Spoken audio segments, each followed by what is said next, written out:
Hai semuanya, dimanapun kalian berada, gimana kabarnya? Gimana? Masih sering pakai baju itu aja? Kali ini saya akan menceritakan manhwa baru sambil menunggu Dewa Terkuat selesai diedit. Dan sebelum kita masuk ke videonya, alangkah baiknya teman-teman semua untuk menekan tombol subscribe dan aktifkan loncengnya agar kalian tidak ketinggalan di video berikutnya. Cerita diawali dengan menampilkan sebuah kediaman yang sangat indah, dan Tianzong adalah salah satu dari tempat suci seni bela diri. Kisah akan berfokus kepada pemuda yang bernama Yan Zuge. Ini parasnya, dan di sana ada seorang pemuda yang sedang mencaci maki Yan Zuge. Pria itu mengatakan jika Yan Zuge tidak memiliki seorang ayah yang sangat berkuasa, Yan Zuge tidak akan bisa sampai di titik ini. Namun melihat pemuda itu marah-marah padanya, Yan Zuge tidak marah sama sekali, malahan dia menikmati cacian yang dilontarkan oleh pemuda itu. Karena Yan Zuge tak mempermasalahkan pemuda itu, dia terlihat sangatlah jengkel pada Yan Zuge, dan Yan Zuge menyuruh pengawalnya untuk mengusir pemuda itu dari sini dan jangan pernah membiarkan siapapun masuk kecuali dia mengizinkannya. Pengawalnya membawa pemuda itu untuk pergi dari tempat ini. Pengawal itu bernama Ahu. Dia sering dipanggil oleh Yan Zuge dengan sebutan Ahu. Pengejaannya kayak gini: I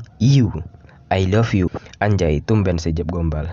Ahu merasa bahwa tuan mudanya sudah banyak berubah dan berbeda dengan sifatnya yang dulu yang selalu bersikap egois dan suka marah-marah sendiri, dan kini dia sudah jarang marah. Setelah mengusir pemuda itu, Ahu melaporkan bahwa ketika mereka pergi berpetualang, bukan si bolang ya guys ya, mereka meminta Yan Zuge lah yang menjadi pemimpin mereka. Lalu Yan Zuge menanyakan siapa saja yang akan pergi ke sana. Lalu Ahu menjawab bahwa yang akan pergi ke sana adalah Sekte Baili, bukan Bali. Sekte Baili adalah sekte yang baru saja didirikan, dan 8 murid teratas juga akan ikut ke sana untuk mencari pengalaman, dan kebetulan orang yang dicari oleh Yan Zuge juga ada di sana, dan Yan Zuge setuju untuk pergi ke sana. Dia ingin melindungi saudaranya laki-laki dan perempuan. Singkat cerita, orang-orang pun telah tiba dan mereka membicarakan tentang Yan Zuge yang kultivasinya sudah meningkat lagi. Mereka berbicara bahwa Yan Zuge adalah jenius di antara jenius yang lainnya, dan terlihat mereka sangatlah kagum terhadap Yan Zuge. Ada juga yang mengatakan bahwa Yan Zuge memanglah pantas menjadi seorang pemimpin. Ahu mengatakan bahwa di sana ada Ye Jiang. Yan Zuge bertanya apakah Ye Jiang juga dari 8 murid teratas, dan orang yang dibicarakan oleh Yan Zuge ini bentuknya. Pengawalnya mengatakan dia memang dari 8 murid teratas, namun tingkat kekuatannya masih jauh di bawah Yan Zuge. Lalu datang seseorang, dia bernama Choi. Ini cecunguknya. Dia mengatakan ke semua orang bahwa explore kali ini tidaklah mudah. Jika mereka berhasil menjelajahi tempat itu, maka Zhongmeng Xiaobi akan memberikan hadiah, yaitu seorang prajurit. Dan tiba-tiba murid laki-laki di sana menggibah Yan Zuge karena kultivasinya hampir sama dengan Ye Jiang, bahkan mungkin tidak lebih baik dari Ye Jiang. Mendengar orang-orang banyak yang membicarakan Yan Zuge, Choi terlihat sangatlah senang karena Yan Zuge yang direndahkan oleh orang itu. Ini petua ini baru juga muncul, udah bikin masalah aja. Tai. Kalian bertanya-tanya kenapa patua itu datang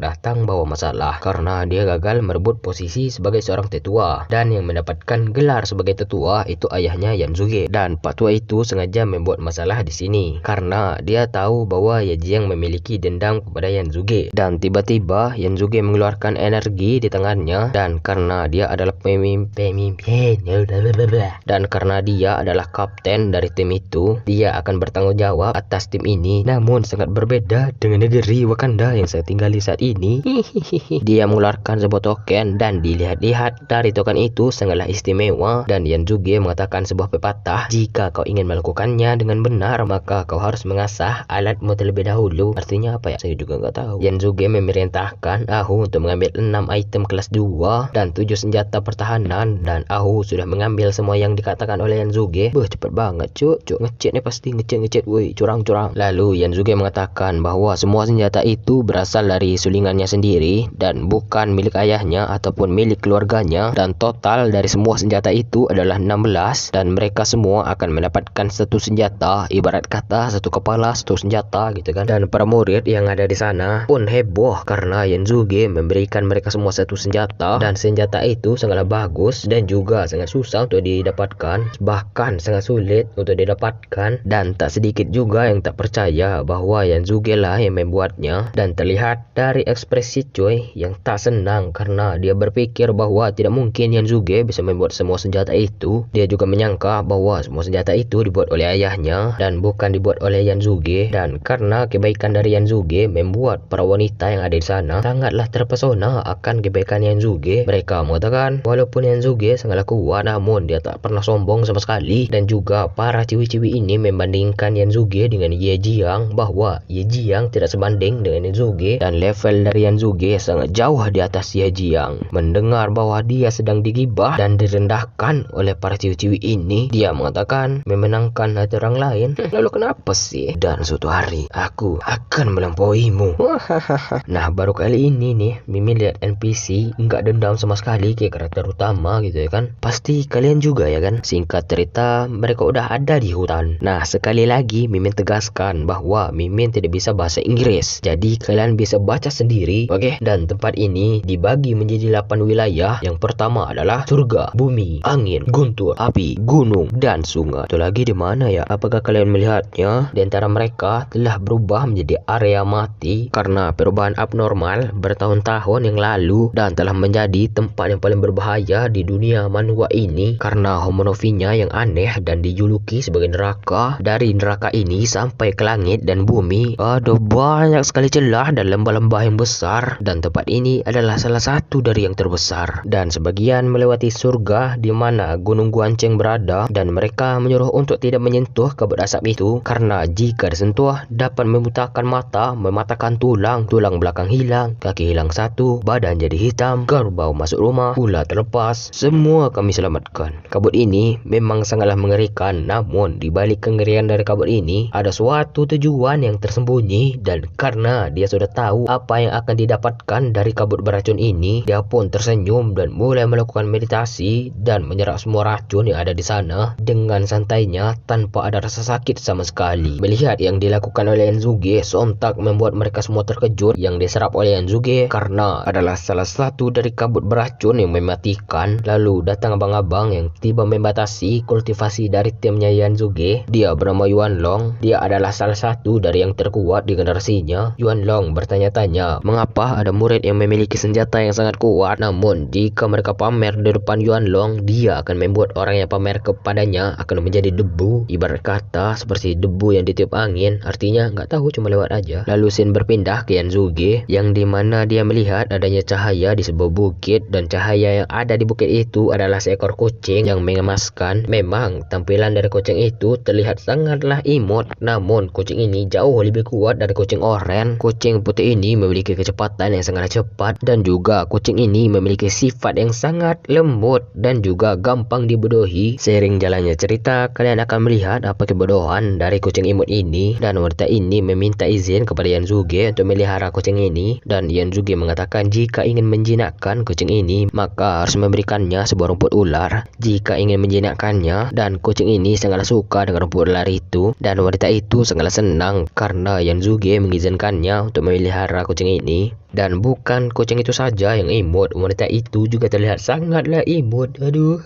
Ada yang punya karung gak guys? Pengen gua bawa pulang nih. Dan mereka pun bermain dengan kucing itu. Ketika mereka sedang bermain dengan kucing itu melihat adanya yang akan terjatuh ke dalam jurang, dan kucing itu langsung menyelamatkan pria itu yang hampir akan jatuh ke dalam jurang. Namun pria itu hanya berpura-pura demi menangkap kucing ini. Melihat kucing yang akan dipelihara olehnya ditangkap, wanita itu sangatlah kesal sekaligus marah karena pria itu sudah seperti seorang bajingan yang berani membodohi kucing yang memiliki sifat yang sangat baik. Lalu pria itu tersenyum licik. Dia mengatakan, apakah kau berpikir aku adalah seorang bajingan? Di dunia ini, siapa yang paling kuat berhak untuk menundukkan yang lemah. Jika kau ingin kucing ini kembali, maka kau bisa merebutnya dariku. Dan tiba-tiba teman ataupun kelompok dari pria itu ada di belakangnya. Kayaknya Mimin pernah lihat deh pose ini tapi di mana ya? Dan mereka semua turun dari bukit itu yang mereka tempati, dan juga mereka ingin melihat siapa sekte penipu di Eight Great War. Scene kembali berpindah di tempat Yuan Long. Yuan Long meminta mereka untuk meninggalkan item atau senjata yang mereka punya, dan jika mereka tidak menyerahkannya, maka mereka semua akan mati. Dan dia memerintahkan pasukannya untuk mengambil semua item yang mereka punya, dan wanita itu sangatlah kesal karena Yuan Long yang memulai duluan dalam menyerang mereka, tapi dia malah ingin mengambil semua senjata yang mereka punya. Yuan Long mengatakan, jika kalian tidak terima, maka panggil kapten kalian untuk melawanku. Dan Yan Zuge sudah ada di belakangnya. Karena Yan Zuge yang sudah ada di belakangnya, dia tak menyadari akan kedatangan dari Yan Zuge,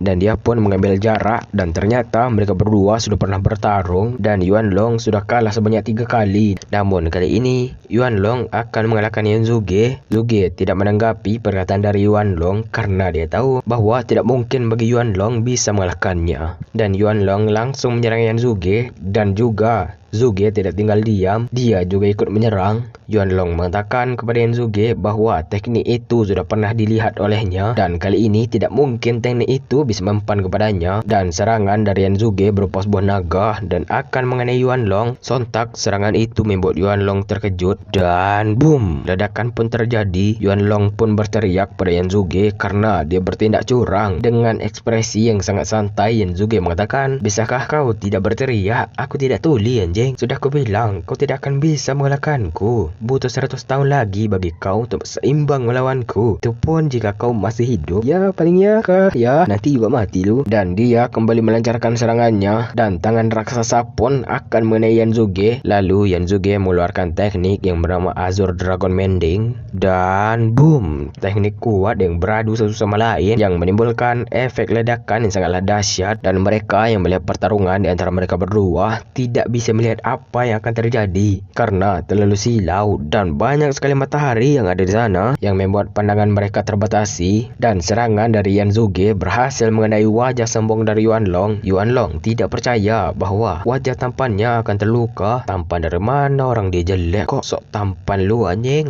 lebih gantengan gua. Anjay, kepedean lu jeb. Yuan Long tidak terima wajah yang selalu dibanggakan kini telah terluka. Dia langsung menerjang Yan Zuge, dan Yan Zuge langsung menyerang Yuan Long dengan membabi buta.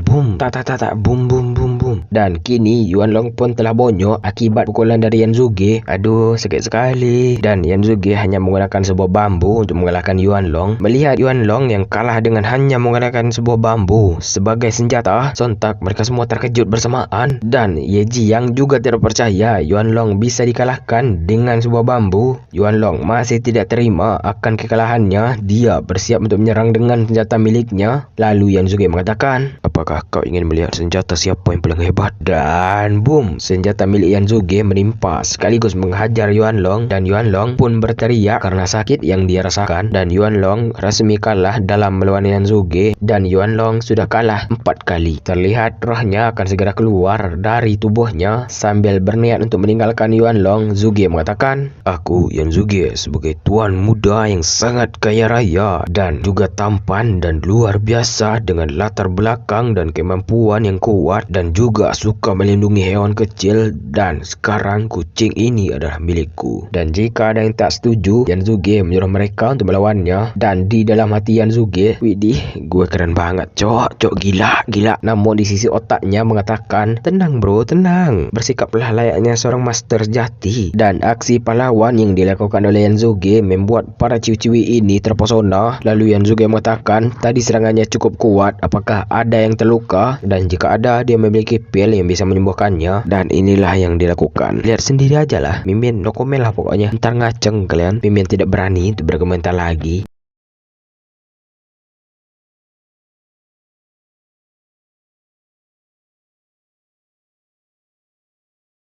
Dan seketika wajah dari mereka berdua pun menjadi merah, dan cerita pun berpindah di tempat obrolan dari orang misterius. Dan di dalam obrolan mereka berniat untuk membunuh Yan Zuge. Mereka tidak terima Yuan Long kalah dan dipermalukan oleh Yan Zuge. Ini bukan mimin ya yang skip, emang dari komiknya aja yang di skip. Yan Zuge dan rombongannya pun akan pergi dari tempat ini. Namun ketika mereka berjalan beberapa langkah, dan tiba-tiba ada angin topan yang berada tepat di depan mereka, dan di sebelah ataupun di dalam dalam angin topan tersebut ada sebuah racun yang akan menyatu dengan angin topan itu, dan dia meminta Ahu untuk mengeluarkan tungku pemurnian miliknya, dan angin topan itu masuk ke dalam tungku milik Yanzuge, dan kabut ungu dan tanah hitam ini akan bergabung dan akan menjadi energi yang sangat sempurna dan sangatlah bagus untuk memperbaiki senjata. Dan jika terlalu dekat dengan kabut ini dan tiba-tiba dia meledak, maka bisa memusnahkan orang yang ada di dekatnya ataupun yang ada di sekitar tempat ini. Dan untungnya Yanzuge sudah memperhitungkan hal ini dan tidak akan membiarkan itu terjadi, dan dia berhasil menstabilkan kabut itu untuk tidak meledak. Dan dia mengatakan kepada mereka bahwa pemurnian ini akan memakan waktu yang sangat lama, jadi mereka bisa menghabiskan waktu luangnya sambil menunggu pemurnian ini selesai. Dan kabut ungu itu muncul kembali, dan Yanzuge menyuruh Ahu untuk mengambil kabut itu. Namun terlihat Ahu agak kesulitan untuk mengambil kabut itu karena kabut ungu itu yang sangatlah beracun. Dan karena Ahu yang sangat kesulitan untuk mengambil kabut itu, Yanzuge memutuskan untuk turun tangan, dan Yanzuge menyuruh mereka untuk menyerang kabut itu di segala arah. Dan terlihat Ye Jiang hanya melihat saja karena dia berniat untuk mengambil kabut itu, dan dia akan membiarkan Yanzuge yang mengambilnya terlebih dahulu. Kita copot aja pujian dari Ye Jiang tadi ya guys ya, karena dia sama aja dengan NPC lainnya. Dan dia pun maju untuk mengambil kabut itu. Dia berkata kepada Yanzuge bahwa kabut ini akan menjadi miliknya. Lalu Yanzuge pun berkata dalam hatinya sambil menunjukkan wajah membagongkannya, dia sudah menduga bahwa ini semua akan terjadi. Namun ketika dia akan mengambil kabut itu, terjadi sesuatu di langit, dan efek dari kemunculan dari orang misterius itu membuat para murid yang ada di sana tidak sanggup untuk bertahan karena angin yang sangat kuat. Dan orang yang datang itu adalah Grandmaster, dia dari Red Spirit. Tiba-tiba saja orang itu marah-marah gak jelas. Dia mengatakan bahwa dia akan membunuh Yanzuge, dan Yanzuge juga bersiap dengan senjatanya. Ahu meminta tuan mudanya untuk berhati-hati karena orang itu adalah seorang Grandmaster. Tanpa diduga-duga, Master itu malah menyerang Ye Jiang. Melihat aksi goblok yang dilakukan oleh Master itu sontak membuat Yanzuge dan Ahu menjadi terkejut. Master itu menyangka bahwa Ye Jiang adalah Yanzuge. Sungguh orang yang sangat-sangat tulil ya guys ya. Dan boom, ledakan pun terjadi. Info guys, kalau Yanzuge itu bukan MC, dia tuh kayak penjahat gitu ya kan. Tugas dia tuh ngancur nasib karakter utama gitulah. Sorry,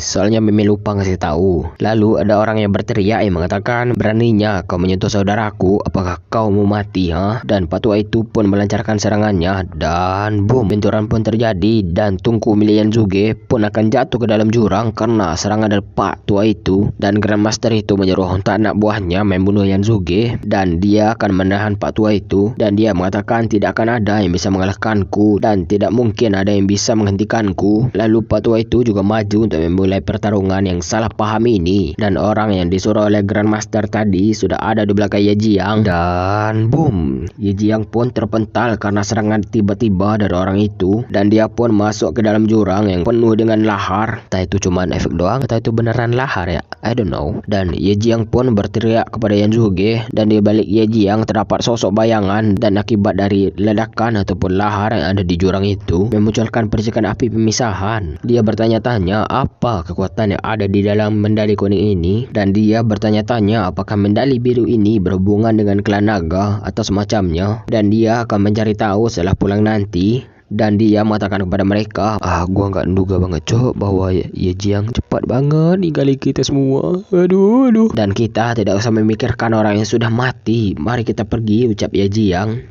Pedih banget cok ucapannya. Scene berpindah di dinasti Tang di bagian timur dan di kota Lin Yuna, dan terlihat di sana Yanzuge sedang melihat batu spiritual. Dia mengatakan apakah batu ini berasal dari lembah angin. Lalu orang itu menjawab, benar sekali Tuan Yan, batu ini memang berasal dari lembah angin. Lalu pria itu pun pergi setelah berbicara banyak dengan Yanzuge, dan Ahu berkata kepada Yanzuge bahwa dia sudah tahu nama orang yang melindungi Ye Jiang di jurang naga tadi. Kemarin dia bernama Han Seng. Dia sudah hilang selama bertahun-tahun, namun entah kenapa dia muncul kembali. Dan juga dia masih memiliki informasi lagi bahwa Jenderal Aula Hukum sedang dalam perjalanan ke kota Lin Yuan. Jenderal itu mendengar gosip bahwa ada orang yang ingin membuat onar di tempat yang dia jaga. Lalu Yanzuge menanyakan siapa lagi orang yang akan datang ke sini. Ahu menjawab, Yang Su, raja dari dinasti Timur, dan juga ada seorang perwakilan dari lembah angin yang akan datang bersamanya. Saat-saat ini persaingan untuk menjadi seorang pemimpin sekte semakin memanas, dan orang yang menghasut sekaligus orang yang yang menyalakan kompornya adalah Pak Tua Cuy. Masih ingat kan? Lalu Yanzuge tersenyum karena ini akan menjadi semakin menarik. Melihat tuan mudanya tersenyum, Ahu merasa bahwa akan ada bencana yang akan menimpa orang-orang itu. Dan sekian dulu dari alur cerita penjahat overpower. Saya Jeb mewakili orang jahat di seluruh dunia. Berterima kasih karena sudah menonton video ini. Ingat, alur cerita ini hanya ada di RQ7. Sampai jumpa di video berikutnya. Dadah.